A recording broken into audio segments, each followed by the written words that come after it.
পড়ছে ঝড়ে গেলাম আমি মরে, তাই তো আমি চলে এলাম। এই ছিল আমার কাছে গরমের সর্বশেষ আপডেট। সূর্য মামা রাত করেছে, গরম দিচ্ছে তাই, বৃষ্টি আপুর বিয়ে হয়েছে তাই তো তুমি না। বাতাস বাবুর জ্বর হয়েছে, ওষুধ আনতে গেছে, মেঘও নাকি দাওয়াত খেতে শ্বশুর বাড়ি গেছে।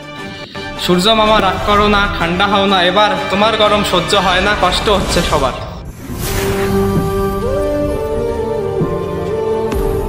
গরম পড়ছে ঝড়ে গেলাম আমি মরে, তাই তো আমি চলে এলাম গরমের শহরে।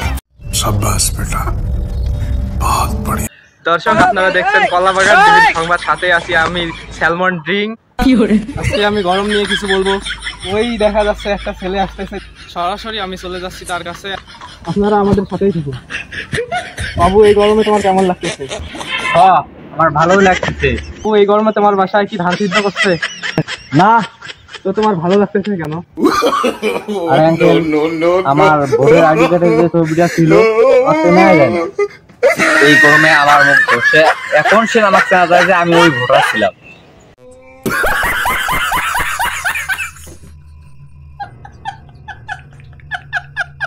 তো দর্শক, আমরা এখন চলে যাচ্ছি আরেকজনের কাছে, দেখা যাক গরম সম্পর্কে সে কি বলে।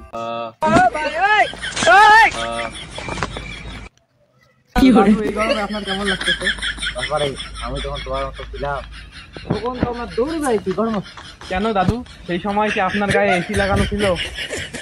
আরে বাবা, আমি যখন ছোট ছিলাম তখন সেই গাছ ছিল, এত হাওয়া, এত সুন্দর পরিবেশ, আবহাওয়াটা এত সুন্দর ছিল, বলাই যায় না।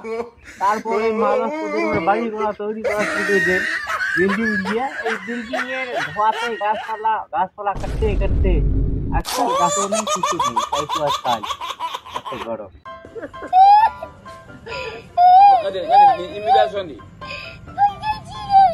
দর্শক, এই ছিল আমার কাছে গরমের সর্বশেষ আপডেট। সূর্য মামা রাত করেছে, গরম দিচ্ছে তাই, বৃষ্টি আপুর বিয়ে হয়েছে তাই তো তুমি না।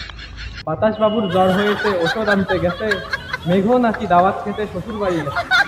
সূর্য মামা রাগ করো না, ঠান্ডা হও না এবার, তোমার গরম সহ্য হয় না, কষ্ট হচ্ছে সবার। অ্যাকশন কবে গায়। সো দর্শক, আপনারা দেখছেন ফালতু। আঙ্কেল, এই গরমে আপনাকে কেমন লাগতেছে? দাদু, এই গরমে আপনার কেমন লাগতেছে?